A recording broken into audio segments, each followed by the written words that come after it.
lokal di Jambi bersama kelompok 2 dan kelompok 10. Nah, judul episode kita hari ini menghidupkan kembali burdah, tradisi religius Jambi yang syarat makna. Saya Izati Herina sebagai budayawan Jambi. Saya Atika Fiza sebagai tokoh masyarakat dan pelestarian burdah. Saya Dia Rahmawati sebagai pemudi Jambi. Saya Lia Rizwita sebagai santri. Saya Aisyah Putri Jasmine sebagai pengrajin alat musik tradisional. Saya Adelia Citrahayu sebagai mahasiswa seni dan peneliti. Selamat menyaksikan. Assalamualaikum warahmatullahi wabarakatuh. Senang sekali hari ini kita bisa berkumpul dalam sebuah diskusi yang menurut saya sangat penting bagi pelestarian budaya Jambi. Nah, kita akan membahas salah satu budaya Jambi yang berkaitan dengan nilai-nilai keislaman, yaitu burdah. Sebuah tradisi syair pujian kepada Nabi Muhammad SAW yang telah lama menjadi bagian dari kehidupan masyarakat Jambi. Saya yakin semua yang hadir di sini memiliki pengalaman dan juga pandangan masing-masing tentang burdah. Benar sekali Kak Izati, tradisi burdah ini memang sudah turun-temurun dilantunkan dalam berbagai acara adat dan keagamaan di Jambi. Saya merasa bahwa burdah bukan hanya soal syair, tapi juga soal menjaga jati diri kita sebagai umat Islam dan sebagai orang Jambi. Saya setuju Kak Atika, meski kita sebagai generasi muda, saya merasa burdah adalah warisan yang sangat berharga di zaman yang serba modern ini. Penting bagi kita untuk tidak melupakan akar budaya kita. Itulah mengapa saya sangat bersemangat untuk terus ikut dalam pelestarian burdah di komunitas saya. Sebelum kita masuk lebih dalam, saya rasa kita perlu tahu dari mana asal usul burdah ini. Kak Izati mungkin bisa menjelaskan tentang burdah. Baiklah, saya akan sedikit membantu menjelaskan tentang burdah ya.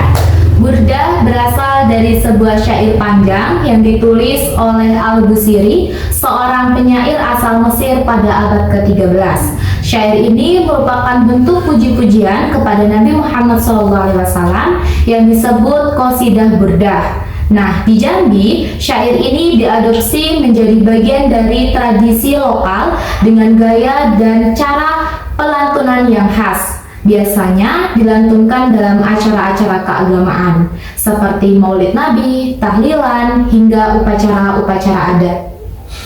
Saya juga pernah membaca tentang itu Kak Izati.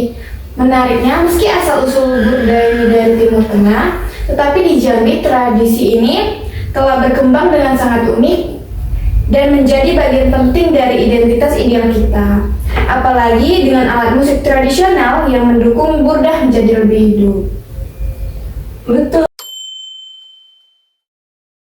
Kak Aisyah, sebagai orang yang sering memimpin acara burdah di kampung, saya bisa merasakan betapa syair-syair burdah ini membawa ketenangan dan kedamaian.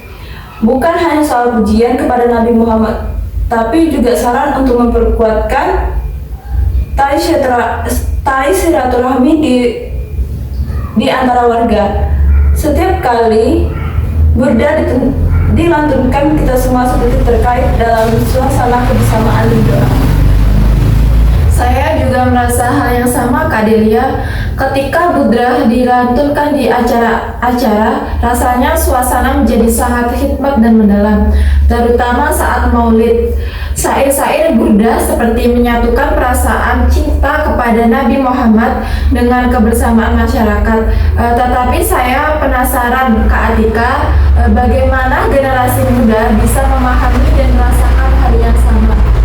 Saya rasa kuncinya ada pada keterlibatan. Generasi muda seperti kita harus diberi ruang untuk ikut dalam tradisi ini. Misalnya dengan memperkenalkan burdah di acara-acara sekolah atau pesantren. Saya juga percaya kalau anak-anak muda mau mencoba melantunkan burdah mereka dan merasakan keindahannya. Saya sebagai santri sering melantunkan burdah di pesantren, dan memang benar ketika melantunkannya saya merasakan keterikatan dengan Nabi. Burdah bukan hanya tentang seni melantunkan syair, tapi juga tentang ibadah dan memperkuatkan iman. Bahkan kami sering menggunakan burda dalam zikir bersama. Nah, tidak lengkap ya rasanya kita membicarakan burda tanpa menyinggung alat musik yang digunakan. Di Jambi, burda sering diiringi oleh musik rebana dan marawis. Saya sebagai pengrajin alat musik merasa bangga karena alat-alat ini masih sering digunakan dalam pelantunan burda. Namun saya juga melihat ada tantangan dalam menjaga kualitas dan keberlanjutan produksi alat-alat musik tradisional itu. Saya sepakat. Nah, kualitas alat musik memang sangat penting dalam menjaga keaslian burda. Lantunan burda yang indah sangat bergantung pada iringan musik yang tepat. Bagaimana menurut Kak Dea? Kak Adelia, sebagai generasi muda yang aktif terlibat, apakah alat musik tradisional masih diminati dalam pelantunan burda? Saya pribadi masih sangat menikmati lantunan burda yang diiringi oleh rebana. Namun, beberapa teman saya merasa alat musik ini terlalu kuno. Ini juga sebagai tantangan bagi kami yang ingin melestarikan burda agar tetap menarik bagi generasi muda. Saya rasa alat musik tradisional memiliki daya tarik tersendiri, terutama dalam konteks acara keagamaan. Mungkin kita bisa memodifikasikan sedikit cara pelantunan dan musiknya, tanpa menghilangkan nilai esensial dari burda itu sendiri.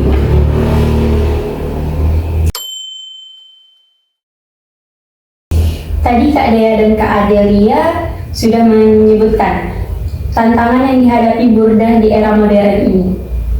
Menurut saya, salah satu tantangan terbesar adalah persaingan dengan hiburan modern yang lebih mudah diakses oleh generasi muda. Apa pendapat Kak Atika mengenai hal ini? Nah, saya melihatnya sebagai tantangan sekaligus peluang. Jika kita bisa menemukan cara yang kreatif untuk memperkenalkan burda, saya yakin anak muda akan lebih tertarik. Salah satunya mungkin dengan mengadakan festival burda atau lomba melantunkan burda di sekolah-sekolah dan pesantren. Saya yakin tradisi ini bisa bertahan jika terus diperkenalkan dengan cara yang relevan. Ya, saya rasa festival budaya adalah salah satu cara yang efektif. Selain itu, kita bisa menggunakan media sosial untuk memperkenalkan burda kepada teman-teman yang mungkin belum familiar dengan burda. Seperti yang saya lakukan di komunitas saya, kami sering merekam video pelantunan burda dan mengunggahnya di YouTube atau Instagram. Saya setuju dengan Kak Dea, media sosial bisa menjadi jembatan antara tradisi lama dan generasi baru. Tapi tetap kita harus menjaga agar burda tidak kehilangan esensi dan makna spiritualnya hanya demi menarik perhatian. Saya rasa kita semua di sini sepakat ya bahwa burda harus tetap dilestarikan. Sebagai budayawan, saya berharap burda tidak hanya dilantunkan di acara-acara besar, tetapi juga menjadi bagian dari kehidupan sehari-hari masyarakat. Bagaimana menurut kalian? Apa harapan kalian untuk masa depan burda? Saya berharap burda tetap menjadi bagian tak terpisahkan dari budaya Jambi. Saya juga berharap ada lebih banyak inisiatif dari pemerintah dan komunitas lokal untuk mendukung kegiatan-kegiatan yang melibatkan burda, baik di dalam maupun di luar Jambi. Saya ingin melihat lebih banyak generasi muda yang terlibat dalam melantunkan burda, sehingga tradisi ini tidak hilang di telan zaman. Dan yang paling penting, burda harus tetap menjadi sarana untuk memperkuat ikatan sosial dan spiritual di masyarakat kita. Saya berharap penelitian tentang burda terus dilakukan agar dokumentasi dan pemahaman tentang tradisi ini semakin lengkap. Dengan begitu, generasi mendatang bisa belajar dan melestarikan burda dengan lebih baik. Saya rasa diskusi hari ini telah membuka banyak sekali pandangan baru tentang pentingnya burda dalam kehidupan sosial dan spiritual masyarakat Jambi. Nah, terima kasih kepada narasumber yang berkenan hadir. Sampai jumpa di lain kesempatan. Sekian dari kami akhiri. Wassalamualaikum warahmatullahi wabarakatuh.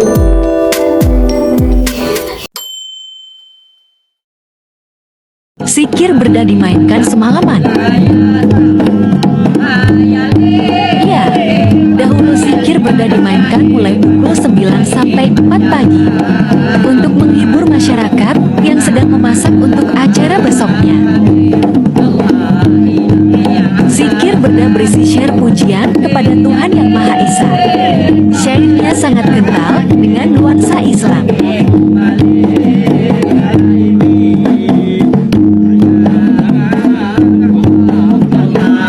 Selain sarana hiburan, zikir berda juga berfungsi sebagai penghalau bala.